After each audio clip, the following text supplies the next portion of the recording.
여러분, 문명의 발전은 언제 시작되었을까요?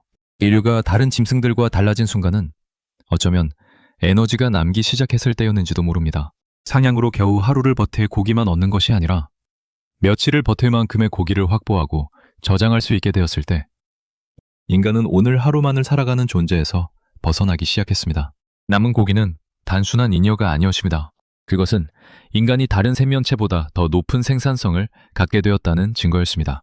도구와 불을 사용하고 농업을 시작하면서 인류는 자연에서 얻은 에너지를 소비하는 것을 넘어 축적할 수 있는 존재가 되었습니다. 하지만 문제가 있었습니다.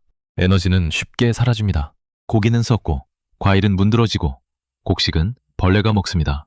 인간이 노동을 통해 얻은 가치도 시간이 지나면 사라질 수 있습니다.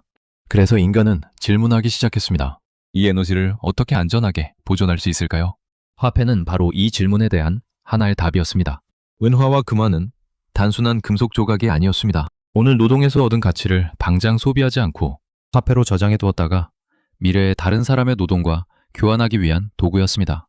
그런 의미에서 화폐는 인간의 노동과 시간, 에너지를 저장하는 장치라고 볼 수 있습니다. 하지만 금속 화폐도 완벽하지 않았습니다.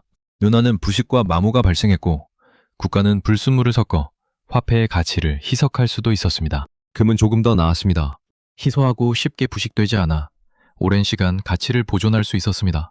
하지만 금 역시 인간의 조작에서 자유롭지는 않았습니다. 국가가 금화의 순도를 낮추거나 통화량을 늘리면 사람들이 저장해둔 가치의 일부가 사라질 수 있었습니다. 오늘날의 통합 행창과도 닮아 있습니다. 그렇다면 한 가지 질문을 던져볼 수 있습니다. 화폐의 본질은 정말 실물에 있는 것일까요? 사실 화폐는 처음부터 추상적인 개념이었습니다. 우리가 노동을 통해 만들어낸 가치와 투자한 시간, 생산성은 눈에 보이지 않습니다. 화폐는 보이지 않는 노동과 시간을 교환할 수 있는 형태로 표현한 것에 가깝습니다. 결국 화폐란 인간이 자신의 에너지를 미래로 옮겨놓기 위해 만든 사회적 약속이었습니다. 그렇다면 비트코인이 실체가 없기 때문에 화폐가 될 수 없다는 주장은 과연 타당할까요? 오히려 반대일 수도 있습니다. 화폐 자체가 원래부터 실체가 없는 추상적 개념이기 때문입니다. 달러도 마찬가지입니다. 무인도에 혼자 떨어진 사람이 1조 달러를 가지고 있다고 생각해 보겠습니다. 그 돈으로 먹을 것을 살 수도 없고 다른 사람의 노동과 교환할 수도 없습니다. 그 순간 달러는 종이와 숫자에 불과합니다. 결국 화폐의 가치는 물질 자체가 아니라 그것을 사용하는 사회와 사람들의 신뢰, 교환 가능성에서 만들어집니다. 비트코인도 마찬가지입니다. 다만 기존 화폐와는 중요한 차이가 있습니다. 비트코인은 총 발행량이 정해져 있습니다. 누군가 마음대로 더 만들어낼 수 없고 특정 국가나 기관이 임의로 발행량을 늘릴 수도 없습니다. 물론 비트코인이 완벽한 화폐라고 단정할 수는 없습니다. 가격 변동성이 크고 실제 결제 수단으로서의 한계도 존재합니다. 하지만 한 가지는 분명히 보여주었습니다. 가치의 저장과 전달을 반드시 물리적인 실물에 의존할 필요는 없다는 것입니다. 사람들은 비트코인을 보며 말합니다. 실물이 없잖아요.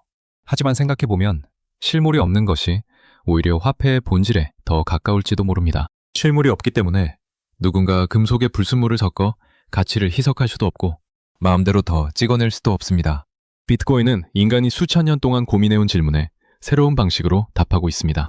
어떻게 하면 오늘 만들어낸 노동의 가치를 미래까지 보존할 수 있을까요? 어떻게 하면 시간과 생산성을 다른 사람과 교환할 수 있을까요? 어떻게 하면 그 가치가 임의로 희석되지 않게 할 수 있을까요? 비트코인은 그 질문에 디지털이라는 형태로 답을 제시합니다. 인간은 오늘의 노동을 내일을 위해 저장하고 지금의 에너지를 미래의 가능성으로 바꾸는 존재입니다. 그렇다면 비트코인은 단순한 디지털 자산일까요? 어쩌면 그것은 수천 년 동안 인류가 추구해온 하나의 목표를 발전시킨 결과일지도 모릅니다. 노동을 저장하고, 시간을 저장하고, 생산성을 저장하고, 미래의 가능성을 저장하는 것입니다. 결국 화폐란 인간이 자신의 에너지를 미래로 보내기 위해 만든 장치입니다. 그리고 비트코인은 그 에너지를 가능한 한 적게 훼손하면서 보존하려는 새로운 형태의 시도입니다. 그런 의미에서 비트코인은 단순한 숫자의 집합이 아니라 인간의 노동과 시간, 문명의 역사와 미래를 저장하려는 하나의 디지털 배터리라고 볼 수 있습니다. 그렇다면 이제 우리에게 남은 질문은 하나일지도 모릅니다. 우리가 오늘 흘린 땀과 노력은 과연 10년 뒤에도 같은 가치를 가질 수 있을까요? 그리고 우리가 평생을 바쳐 쌓아온 시간과 노동의 가치를 우리는 무엇에 저장해야 할까요? 어쩌면 화폐의 역사는 단순히 돈의 역사가 아니었을지도 모릅니다. 인류가 자신의 에너지를 어떻게 미래로 전달할 것인가를 고민해온 역사였을지도 모릅니다. 돌에서 금속으로, 금속에서 종이로, 그리고 이제는 디지털로. 화폐의 형태는 계속 변해왔지만 인간이 원하는 것은 결국 하나였습니다. 내가 오늘 만들어낸 가치를 매일도 지켜내는 것. 비트코인이 그 답인지 아니면 또 다른 형태의 화폐가 등장할지는 아직 아무도 알 수 없습니다. 하지만 인류는 앞으로도 자신의 시간과 노동, 에너지를 더 안전하게 보존할 방법을 찾아갈 것입니다. 그리고 어쩌면 우리가 지금 바라보고 있는 비트코인은 그 긴 여정의 끝이 아니라 새로운 시작일지도 모릅니다. 화폐는 정말 실체가 있어야 할까요? 아니면 화폐의 진짜 가치는 애초에 실체가 없는 것일까요? 오늘 영상이 여러분께 돈과 화폐, 그리고 비트코인을 바라보는 새로운 관점을 드리는 시간이 되었기를 바랍니다. 감사합니다.